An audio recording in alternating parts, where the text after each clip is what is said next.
Welcome everyone and welcome back to اندر video. آج کی ویڈیو میں ہمارا ٹاپک ہوگا کانسٹیٹیوشنل کرائسس ان پاکستان. تو یہ بہت ایک اہم ٹاپک ہے اور اس کو اینڈ تک دیکھیے گا.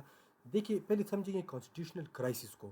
کانسٹیٹیوشنل کرائسس کیا ہے؟ کانسٹیٹیوشن کے set of rules and regulations اور principles through which states government اور institutions are governed.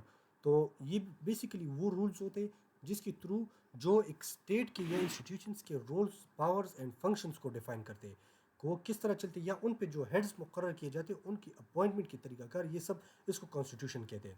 Constitutional crisis کیا ہوتے ہیں؟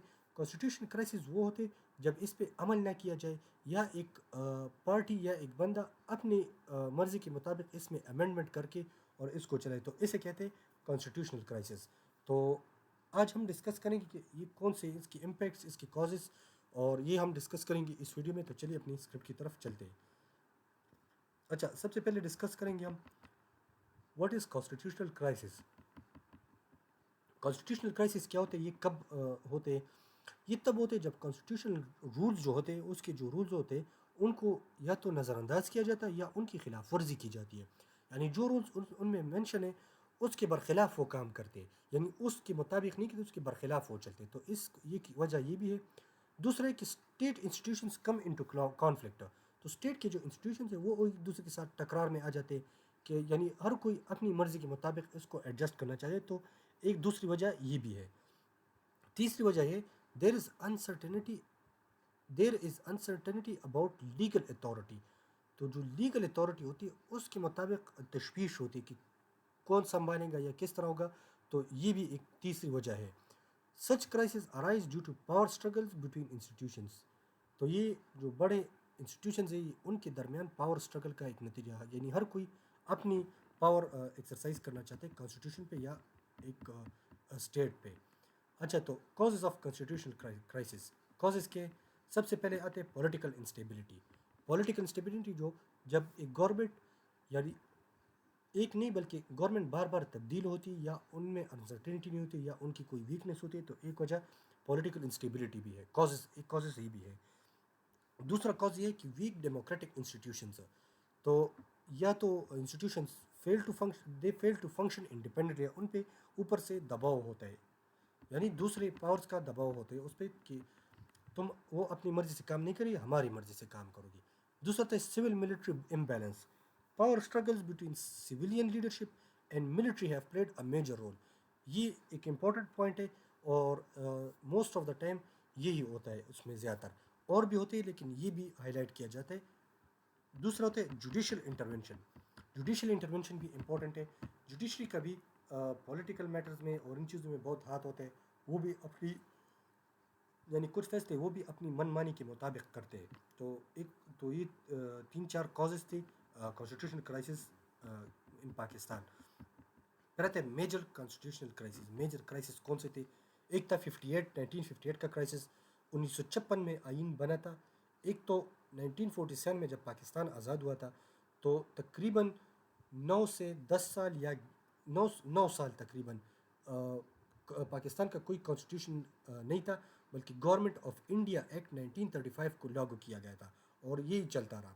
1956 میں جا کے پھر فرسٹ کانسٹیٹیوشن ڈرافٹ کیا گیا تھا، لیکن جب فرسٹ مارشل لا امپوز ہوئی تھی 58 میں تو اس کو بھی ایبروگیٹ کیا گیا تھا، اس کو بھی ختم کر دیا گیا. پھر دوسرا بنا تھا 1962 کا اور پھر اسی کو بھی ایبروگیٹ کیا گیا تھا. تو دیکھیں جیسے کہ پہلے کیا تھا 1958 کا first martial law imposed, constitution abrogated, beginning of military intervention in politics. تو ایک یہ بھی تھا. پھر آتے 77 کے کرائسس میں پولیٹیکل انریسٹ آفٹر الیکشنز. 77 میں ذوالفقار علی بھٹو کی حکومت کا تختہ الٹا دیا تھا، یعنی ان کو ڈیتھرون کیا گیا تھا اور مارشل لا امپوز کیا گیا تھا. پھر military take over of under general Zia الحق. پھر سسپینشن آف ڈیموکریٹک پروسیس. تو وہی سیم ڈیموکریٹک پروسیس 1973 کا کانسٹیٹیوشن اسے سسپینڈ کیا گیا تھا، ایبروگیٹ نہیں کیا تھا، سسپینڈ کیا گیا تھا. اور 1973 کا کانسٹیٹیوشن آج تک یہ ورکنگ ہے، اس پہ کام ہوتے ہیں. پھر آتے 1999 crisis, military coup by general Pervez Musharraf. تو جنرل پرویز مشرف کا ملٹری کوپ، انہوں نے تقریباً اکتوبر نومبر 1999 میں مارشل لا امپوز کیا، ایمرجنسی ڈکلیئر کی تھی، الیکٹڈ گورنمنٹ کو ہٹایا گیا تھا، تب نواز شریف کی حکومت تھی، اور کانسٹیٹیوشنل آرڈر پھر ڈسرپٹ ہو گیا تھا. بیسیکلی یہاں تک جو کچھ چل رہا تھا تو وہ ایک آرٹیکل سے ریلیٹڈ تھا، آرٹیکل 58(2)B سے ریلیٹڈ، تاکہ قومی اسمبلی کے ڈیزالو کرنے کے اختیارات صدر کے پاس ہوں گے. تو یہ اس کے حوالے سے یہ سب کچھ چل رہا تھا. اچھا، recent political crisis, conflicts between executive and judiciary, dissolution of assemblies, debates over constitutional interpretation. تو یہ ریسنٹ سارے کازز ہے، کرائسس ہے. اچھا، پھر آتے impact on Pakistan. Constitutional crises have resulted in weak democratic continuity. ایک تو ڈیموکریٹک جو پروسیس ہے کنٹینیوٹی تھا اس کو ویک کیا گیا ہے. پھر انسٹیٹیوشنل انسٹیبلٹی آتی ہے، انسٹیٹیوشن کو انسٹیبل کیا گیا تھا، وہ بھی پراپر سے فنکشن نہیں کرتے. لیک آف پبلک ٹرسٹ، تو پبلک کا اعتبار اٹھ گئے پاکستان کی انسٹیٹیوشن سے یا گورنمنٹ سے. ڈیلیڈ پولیٹیکل ڈیولپمنٹ، ایک یہ بھی وجہ ہے کہ اس سے ڈیلیڈ پولیٹیکل ڈیولپمنٹ میں بھی ڈیلے ہو جاتے ہیں، اس میں بھی دیری ہوتی ہے. اچھا، analytical perspective of C S S میں آپ آنسر پیپر میں آپ آنسر کس طرح لکھیں گے. ایک ہوتا ہے ڈیفائن کانسٹیٹیوشنل کرائسس کلیئرلی. پہلے کانسٹیٹیوشنل کرائسس کو کلیئرلی آپ ڈیفائن کریں گے، اس پہ بات کریں گے. پھر پرووائڈ ہسٹوریکل ایگزامپل جیسا کہ ہم نے پہلے کہا پولیٹیکل کرائسس ان پاکستان 58 کا ہو گیا، 77 کا ہو گیا، 99 کا ہو گیا ریسنٹ، اور اس طرح سے. اینالائز کازز اینڈ امپیکٹس کو بھی آپ اینالائز کریں، اس پہ بھی بات کریں. پریزنٹ بیلنسڈ ایویلیویشن، اور بیلنسڈ ایویلیویشن کو بھی آپ مینشن کریں کہ اس کا یعنی بیلنس کے ساتھ کیا ہو سکتا ہے. اور سجیسٹ ریفارمس کو بھی آپ سجیسٹ کریں. ریفارمس مطلب سولوشن، تو یہ بھی آپ سجیسٹ کریں. پر آتے to prevent future crisis, strengthen democratic institutions کو آپ اسٹرینتھن کریں تاکہ ہر انسٹیٹیوشن انڈیپینڈنٹلی کام کر سکے.